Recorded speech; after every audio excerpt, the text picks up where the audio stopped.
आत्ता बघा केरळच्या हॉस्पिटल जिथे आहे त्या मंदिरात आले. तर त्या मंदिराचं वैशिष्ट्य असं आहे की या मंदिरात साक्षात औषधेश्वरी माता प्रकट झालेल्या आहेत. तर संध्याकाळची वेळ आहे, संध्याकाळच्या वेळामध्ये असे दिवे लावले जातात आणि हॉस्पिटलचे पेशंट वगैरे आपल्या भावपूर्ण श्रद्धेने मंदिरात येतात आणि हे दिवे लावून जातात. खूप म्हणजे खूप मानलं जातं या मंदिराला. अक्षरशः इथं पूजा करताना एक असा रिवाज आहे की पूजा करताना ना आतून दरवाजे लावून घेतले जातात चोईकडून, आणि दरवाजे लावून ते त्यांचं काय असेल ते पूर्ण देवाचं झाल्यानंतर देवाला हार घालणे किंवा आता खूप सारे दिवे लावणे हे सगळं झालं की मग ते आरती पूर्ण झाल्यानंतर दरवाजा ओपन करतात मग तेव्हा आपण दर्शन घ्यायचे. तर इथली आरती ही एवढी सुंदर केली जाते ना, आपल्याला कळत तर नाही आरती कशी काय बोलतायत हे, आरती तर कळत नाही. अक्षरशः आवाज एवढा मंत्रमुग्ध करून जातो ना.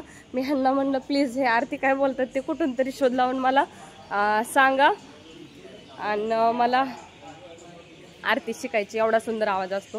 तुम्हाला आतून दाखवायची खूप इच्छा आहे पण आतून अलाउड नाही आहे, म्हणून तुम्हाला बाहेरूनच दाखवते.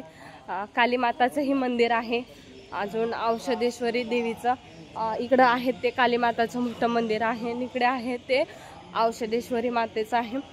आत्ता सध्याला तर इथे पुजारी थोडे साईडला गेलेत म्हणून तुम्हाला दाखवते. प्लीज दर्शन करून घ्या.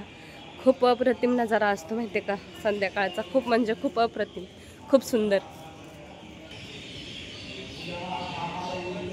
पूजा झाल्यानंतर शंखमध्ये पाणी भरतात आणि पाणी भरून झालं की ते आपल्या तोंडावर ह्याच्यावर त्याचा छिडकावा असतो. एवढं छान आहे. आणि इथं अशा लाईट्सचा जास्त उपयोग केला जात नाही. इथं जे आहे ते ओरिजिनल हे असे दिवे लावून पूर्ण मंदिरात दिव्यांनी सजावट असते, खूप साऱ्या समई बिमई लावून. तर बघा अशा प्रकारे आरती झालेली आहे. आरती झाल्यानंतर दर्शन घ्या इथून देवीचं. अलाउड नाही आहे तरी पण घेते. 10 ते 15 पुजारी आहे, गर्दी खूप आहे.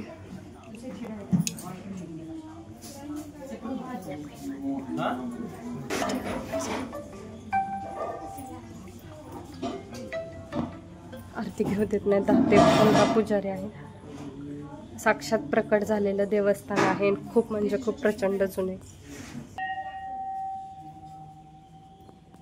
हे देवा सगळ्यांना सुखा समाधानाने ठेव. ज्या गोष्टीसाठी येतोय त्या गोष्टीला यश मिळू दे. तर तुम्ही मंदिरातही बघत असाल, दिसतच असते इथं लाईट्स खूप कमी वापरल्या जातात मंदिरामध्ये. सगळ्या अशा पंतेच असं का झालं.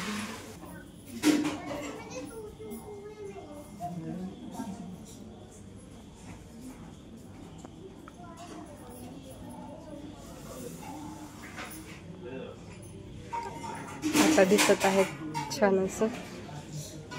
घ्या देवी आईचं दर्शन. खूप मान्यता आहे, खूप म्हणजे खूप मान्यता आहे. तर आता दर्शन घेऊन मी बाहेर निघालेले आहे.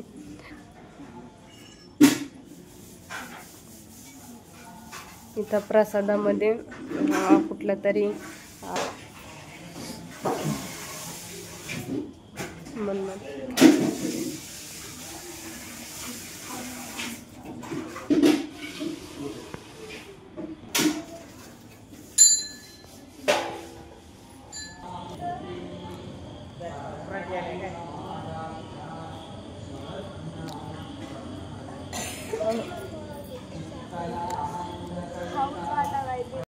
पूर्ण झाल्यानंतर आता जे दिवे लावलेत त्या दिव्यामधले हे काढून घेत आहेत, काय म्हणतात ग,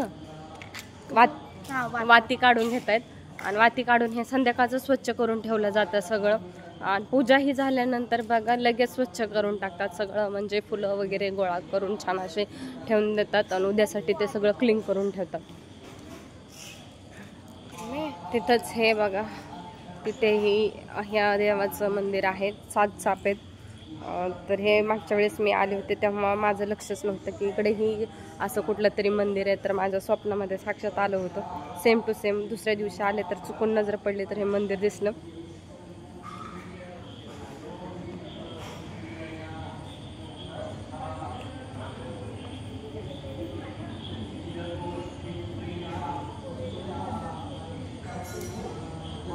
बघा या मंदिराचं समोरून फ्रंट असं आहे. आम्हाला यायला उशीर झालाय, जेवण वगैरे करून आलोय. आणि मंदिर 1185 1185चं लाईट कमी येतं तर दिसत नाही.